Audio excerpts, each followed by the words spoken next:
The sun hung low in the vast sky, its heat baking the dusty earth of the western trail, where silence stretched endlessly, except for the soft rustle of wind, brushing across the sand in the distant whinny of tired horses. And it was along this path that a lone traveler named Daniel Boone, a rugged man with a shadowed past, found himself pausing as he caught the faint but unmistakable sound of a baby's cry, the kind of desperate wail that pierces through even the most hardened heart. And with each step closer, his instincts tightened, his hand brushing the revolver at his hip more out of habit than need, until at last his eyes fell on a heartbreaking sight that made him drop to his knees there. In the dust beside an old canvas-covered wagon lay a young woman whose pale face told the finality of death, her arms limp at her sides, her dress dirtied by the trail, and nestled not far from her body was a tiny baby, wrapped in a threadbare cloth, its little fists flailing, its cries weak yet insistent as though demanding the world not forget it. And for a long moment Daniel simply froze, struck by the enormity of what he had stumbled upon, because though he had seen many terrible things in his years drifting across frontier towns and battle-worn places, this scene pierced him differently, stirring something raw in the depths of his soul.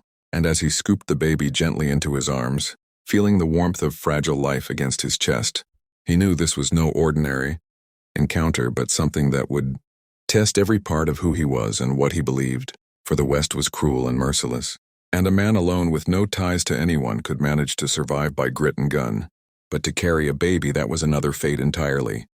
Yet somehow his grip tightened, protectively around the child, as if his heart had already decided before. His mind could argue otherwise, and in that instant he whispered a rough promise. "I got you, little one. You ain't alone no more." Words that surprised even him with their tenderness, for Daniel Boone had lived his life avoiding ties, avoiding love, avoiding responsibility, after tragedy had ripped his own family from him years ago in a raid that still haunted his dreams, and he had sworn never again to open his heart to such pain. But here was this baby, forcing his walls to crumble with nothing more than a cry, and as the wind picked up carrying the scent of dust and sorrow, Daniel turned his gaze to the lifeless mother, whispering, "I don't know who you were, ma'am, but I reckon you'd want me to see this little one through." Then he gently covered her face with a strip of cloth out of respect before lifting the baby closer and rising to his feet, knowing that burying the woman would be his first act, because a mother deserved dignity in death even if the world had abandoned her. And so he dug into the hard ground with nothing but his hands and a dull spade from the wagon, each thrust of dirt both exhausting and sobering, until at last he lowered her body into the earth, whispering a prayer he barely remembered from his childhood. And when he was done, he set a small wooden cross at the head of the grave, carving her initials from a piece of wagon wood, though he did not know her name. And as he stood there with the baby in his arms and the grave at his feet, a strange mix of grief and purpose settled in his chest, and he realized he had already stepped onto a road that would change his life, because now it wasn't just his survival at stake, it was this child's. And though he had no plan, no resources, and no knowledge of how to raise an infant, he knew one thing with absolute certainty: he could not walk away. And so Daniel packed what little supplies he found in the wagon: dried beans, a canteen, some blankets, a half-empty bottle of milk that was already turning sour, and hitched the horses, climbing onto the seat with the baby nestled close. And as the wagon creaked forward across the empty trail, he felt the weight of the future pressing down, questions swirling about how he would feed the child, how he would protect it, how he could even find a town before supplies ran out. And in the middle of those doubts came a softer thought. Maybe this baby was not just a burden but a second chance. Maybe God or fate had set this child in his path to heal the wounds he had carried too long.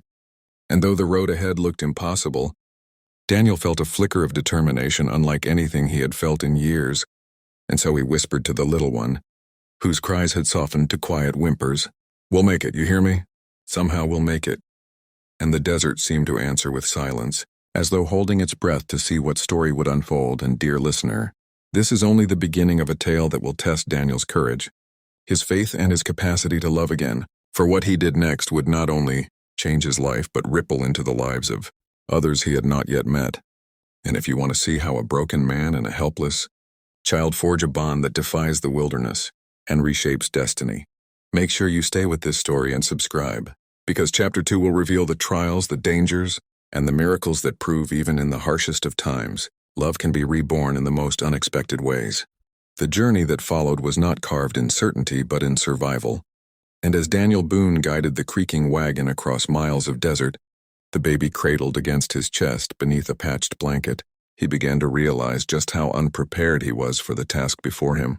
For every mile seemed to stretch the questions longer. Where would he find milk? What if the child fell ill? What if bandits or wolves struck? When he was weakest, but those doubts were always softened when he looked down at the tiny face pressed against him, the innocence of it reminding him that turning back was no option, that this little one had no one else. And with each sunrise, Daniel's hardened heart softened more. Though the nights were the hardest, when the child would cry inconsolably and he, clumsy and uncertain, would pace back and forth beneath, the stars whispering lullabies he barely remembered, his rough voice trembling as he sang about home and hope. And slowly he realized those songs were as much for himself as for the baby, because deep down he too had been crying for years in silence, mourning the family he had lost. And now, for the first time since that tragedy, he allowed himself to feel something other than rage or emptiness, and it frightened him but also gave him strength. And after 3 days of wandering, weary horses dragging their hooves and the canteen nearly dry, Daniel spotted the distant smoke of a chimney curling into the blue sky, and it was like a beacon from heaven, pulling him forward until he reached the outskirts of a small settlement tucked along the river, a place of weathered wooden shacks, a blacksmith's hammer echoing against the hills, and children running barefoot in the dust. And when the townsfolk saw him climb down from the wagon with a baby in his arms, whispers spread quickly, curiosity mixed with suspicion. For Daniel Boone was a stranger, and strangers in such places were measured by caution first and welcome later. And when he asked for milk for the child, some women exchanged doubtful glances.